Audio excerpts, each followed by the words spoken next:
आज हम इस वीडियो में मिशन 100 का ऑनेस्ट रिव्यू करने वाले हैं और देखेंगे कि ये बैच किसके लिए जरूरी है, इस बैच से आप कितना स्कोर कर सकते हो और इस बैच को इफेक्टिवली कैसे यूज करना है to get a good rank. Hello everyone, I am Tathagat Avatar, currently a second year MBBS student at AIIMS New Delhi. तो वीडियो के हम फर्स्ट पॉइंट पे आते हैं कि ये बैच किसके लिए है। तो देखो यार, इन सिंपल वर्ड बोलूं तो बैच में कोई भी पढ़ सकता है, हर कोई जिसे रिवाइज करना है, जिसे पढ़ना है, हर कोई ही यूज कर सकता है। बट मैं यहाँ पे कुछ स्पेशल मेंशन करने वाला हूँ कि वो लोग जो ऑलरेडी किसी बैच में एनरोल्ड हैं, जैसे कि यकीन 2.0 3.0, तो मैं कहूंगा कि उसी बैच से कंटिन्यू करो और अपना सिलेबस कंप्लीट करो। नहीं तो कुछ लोग क्या करते हैं कि 2.0 में सिलेबस खत्म नहीं हुआ तो फिर वो 3.0 लेते हैं और फिर वो क्रैश कोर्स जैसा, मिशन 100 जैसा चीज ढूंढते हैं और फिर उसमें भी बैकलॉग क्रिएट करते हैं। तो बेटर होगा कि आप किसी एक बैच को पकड़ो और उसे पूरा कंप्लीट करो, अपने सिलेबस को कंप्लीट करो, क्योंकि नीट में सबसे इंपॉर्टेंट जो है वो अपना सिलेबस कंप्लीट करना है। अब बात आता है जो रिवाइज करना चाहते हैं इस बैच से। तो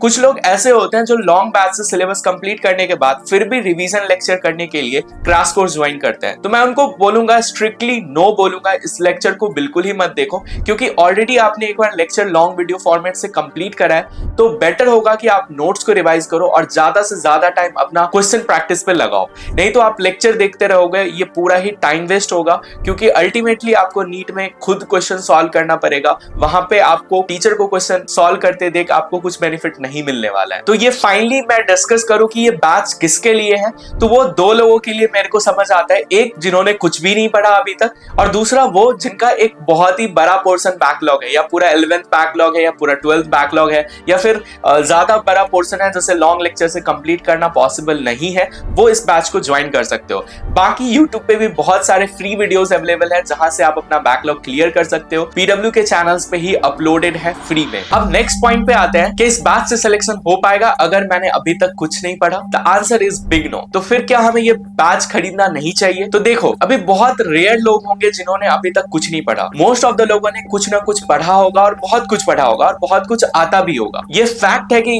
क्रैश कोर्स से भी लोग सेलेक्ट होते हैं, बट इसका मतलब ये नहीं है कि वो जीरो से स्टार्ट करके सेलेक्ट हो जाते हैं। उन्हें ऑलरेडी बहुत कुछ आते रहता है और वो बहुत आगे रहते हैं। फिर वो क्रैश कोर्स एक तरह से उनके लिए बूस्टर बनता है जो उनको सिलेक्शन तक पहुंचा देता है। और मेरी मानो तो मैं कहूंगा, अगर आप जीरो पे भी हो या फिर 50% पे भी हो, तब भी आपको ये बैच परचेज करना चाहिए। ये इसलिए क्योंकि आप इस बैच के ड्यूरिंग में भले ही सेलेक्ट ना हो पाओ, बट आप एक कोशिश कर सकते हो। अगर आप 0% पे हो और 3 महीने अगर पूरी मेहनत करोगे तो एटलीस्ट आप अपनी लाइफ में मेहनत करना सीख जाओगे और हो सकता है कि आप एक बेटर स्कोर कर ले जाओ और किस्मत अच्छी रही तो आप सेलेक्ट भी हो जाओ, अगर आपको पहले से भी आता है तो। क्योंकि देखो, अगर गलती से ड्रॉप भी लगे, जो 50,000 रैंक पे ड्रॉप लेगा और 4 लाख रैंक पे जो ड्रॉप लेगा, उसके कॉन्फिडेंस में डिफरेंस होगा। इसीलिए 3 महीने मेहनत करना जरूरी है। वो कहीं से करो, इस बैच को परचेज करके करो या फिर जैसे भी करो। अब इस वीडियो के सबसे काम की बात पे आते हैं कि इस बैच को कैसे इफेक्टिवली यूज करना है to get a good rank. तो देखो, अभी अप्रोक्सीमेटली आपको 3 महीने के अंदर में सिलेबस कवर्ड होगा। इसका मतलब मोस्ट ऑफ द टाइम आपका जो है वो लेक्चर में जाने वाला है, तो आपको टेस्ट देने के लिए टाइम नहीं बचेगा। तो मेक श्योर करो कि एटलीस्ट वीकेंड्स पे संडे को एक टेस्ट देना है, जो वीकेंड्स के ड्यूरिंग आपको पढ़ाया जाएगा, जो सिलेबस फिनिश किया जाएगा। पढ़ना कैसे है, तो आपको सबसे पहले जो स्पेशल मेंशन मैं करना चाहूंगा कि बायो के लेक्चर को अवॉइड करो, क्योंकि आप 2 घंटा में फिर बायो के लेक्चर लोगे और फिर 2 घंटे बैठ के एनसीईआरटी रीड करोगे। इससे बेटर है कि आप 2 बार एनसीईआरटी को रीड करो। तो बायो के लेक्चर को अवॉइड करो। अगर आपको किसी में कॉन्सेप्ट की क्लैरिटी नहीं है तो ज्यादा से ज्यादा आप जेनेटिक्स या मॉलिक्यूलर के लिए प्रेफर कर सकते हो, बट मैं कहूंगा कि बायो एनसीईआरटी से ही करो। फिजिक्स या केमिस्ट्री में भी कुछ पोर्शंस मैं कहूंगा कि लेक्चर ना ही देखो, जैसे मॉडर्न फिजिक्स है, उसमें फॉर्मूले ही काम आते हैं, उसके थ्योरी उतने ज्यादा इंपॉर्टेंट नहीं है भी तो एनसीईआरटी से जाके करो। तो अभी के टाइम पे आप मॉडर्न फिजिक्स है या फिर जो इजी वाले पोर्शन है, मैकेनिक्स है, उनके ट्राई करो कि डायरेक्ट क्वेश्चन प्रैक्टिस करो, क्योंकि आप हमेशा से पढ़ते आए हो। अननेसेसरी बेसिक मैथ्स या फिर यूनिट एंड डायमेंशन पे लेक्चर देख के टाइम वेस्ट करने की जरूरत नहीं है। वही लेक्चर देखो जो आपको एक्चुअली नहीं आता है। रोटेशन मोशन नहीं आता तो वो देखो, फ्लूइड मैकेनिक्स में दिक्कत है, इलेक्ट्रोस्टैट में दिक्कत है, तो वो सब आप वहां से करो जो आपको एक्चुअली नहीं आता। इनऑर्गेनिक के लिए भी मैं कहूंगा कि आप केमिकल बॉन्डिंग वगैरह कोऑर्डिनेशन देख सकते हो। बाकी अगर आपको ब्लॉक केमिस्ट्री वगैरह थोड़े बहुत याद करना है तो वो सीधा एनसीईआरटी से करो।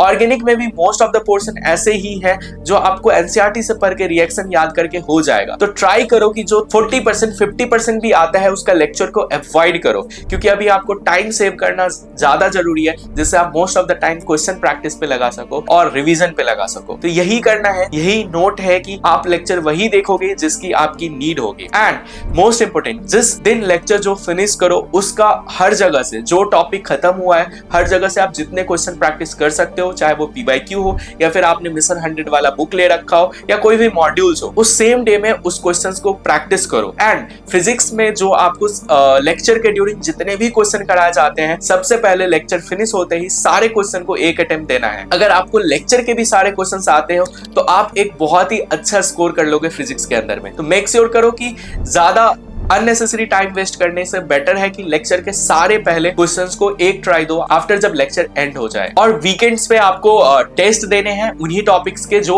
वीक्स के ड्यूरिंग फिनिश हुए हैं। फिर आपके पास अप्रैल मंथ बच जाएगा, तो अप्रैल में आपको बायो के रिवीजन पे जो एनसीईआरटी से पढ़ने वाली चीजें हैं उस पे रिवीजन पे लगाना है और ज्यादा से ज्यादा टाइम पीवाईक्यू एंड आपको आधा दिन लगभग टेस्ट में बिताने पड़ेंगे। आपको ज्यादा से ज्यादा कम से कम 20, 25, 30 टेस्ट देने पड़ेंगे फुल सिलेबस, जिससे आपकी स्पीड एक्यूरेसी बढ़ सके at the end of the day. तो यही कुछ पॉइंट्स है जो मैं स्पेशल मेंशन करना चाहता था। मुझे उम्मीद है कि ये वीडियो आपके किसी काम की आएगी। फिर मिलेंगे कभी और किसी और वीडियो में, तब तक के लिए